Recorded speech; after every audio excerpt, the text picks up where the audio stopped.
തനിക്ക് സുർജിത്ത് യഥാർത്ഥത്തിൽ വയനാടിന് കിട്ടിയ ഒരു ഷോക്കായിരുന്നു. മാത്രമല്ല കേരളത്തിന് കിട്ടിയ ഷോക്കാണ്, പ്രത്യേകിച്ചും വയനാടിന്.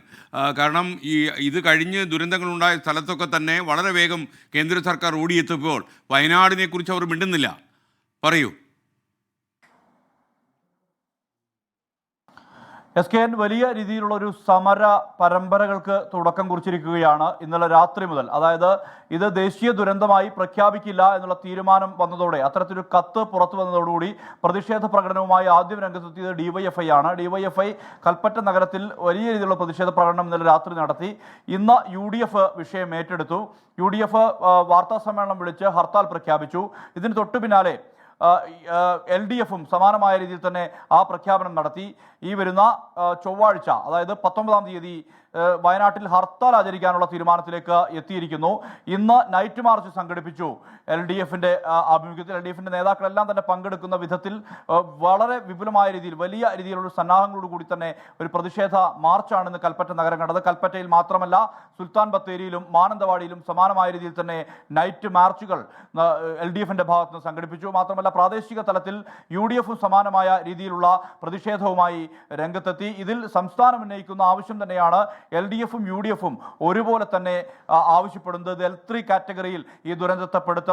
ഇവിടുത്തെ ആളുകൾക്ക് വേണ്ടി പ്രത്യേക പാക്കേജ്, മുണ്ടക്കയിലെയും ചൂരൽമലയെയും മനുഷ്യർക്ക് വേണ്ടി പ്രത്യേക പാക്കേജ് കേന്ദ്രം അനുവദിക്കണം. അത് ഡിസാസ്റ്റർ ഫണ്ടിൽ നിന്നല്ല ആ തുക, ആ തരത്തിൽ പ്രത്യേക പാക്കേജായി തന്നെ ഇത് അനുവദിക്കണമെന്നുള്ള ആവശ്യം ഉന്നയിക്കുന്നു. അതോടൊപ്പം ആളുകളുടെ കടങ്ങൾ, അതായത് ദുരന്തബാധിതരുടെ കടങ്ങൾ എഴുതിത്തള്ളാനുള്ള നടപടി ദേശസാൽകൃത ബാങ്കുകളുടെ ഭാഗത്തുനിന്നുണ്ടാകണം. അതിനുവേണ്ടിയുള്ള ഇടപെടലും കേന്ദ്ര സർക്കാരിൻ്റെ ഭാഗത്തുനിന്നുണ്ടാകണമെന്നുള്ള ആവശ്യം, ഈ 3 പ്രധാന ആവശ്യങ്ങൾ ഉന്നയിച്ചുകൊണ്ടാണ് ഇത്തരത്തിലൊരു പ്രത്യക്ഷ പ്രതിഷേധത്തിലേക്ക് എത്തുന്നത്. സ്വാഭാവികമായും ഹർത്താൽ 6 മണി മുതൽ 6 മണി വരെ, വൈകിട്ട് 6 മണി വരെയാണ് ഹർത്താലിന് ആഹ്വാനം ചെയ്തിരിക്കുന്നത്. ഇത് വയനാട് പൂർണ്ണമായും സ്തംഭിക്കുന്ന വിധത്തിലേക്ക് അത്തരത്തിലുള്ള ഒരു ആഹ്വാനം തന്നെയാണ് വന്നിട്ടുള്ളത്.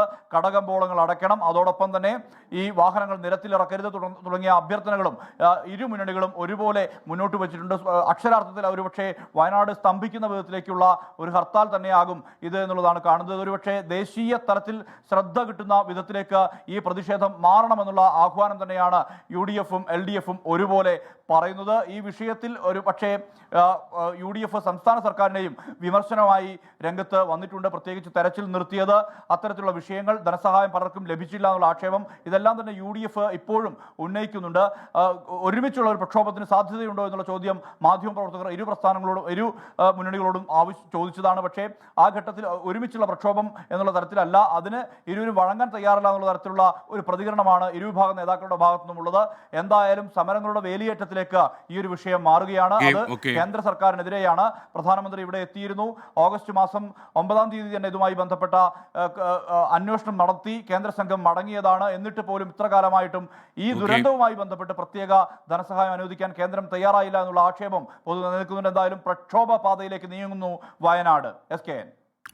സുർജിത്ത് അയ്യപ്പത്താണ് വയനാട്ടിൽ നിന്ന് നമുക്കൊപ്പം ചേർന്ന്. എന്തായാലും ഈ മുണ്ടക്കൈ ചൂരൽമല ദുരന്തത്തെ കേന്ദ്ര സർക്കാർ കാണാതെ പോകുന്നു എന്നുള്ളത് വലിയൊരു ഷോക്കിംഗ് വാർത്തയായി ഇന്ന് വയനാടിന്.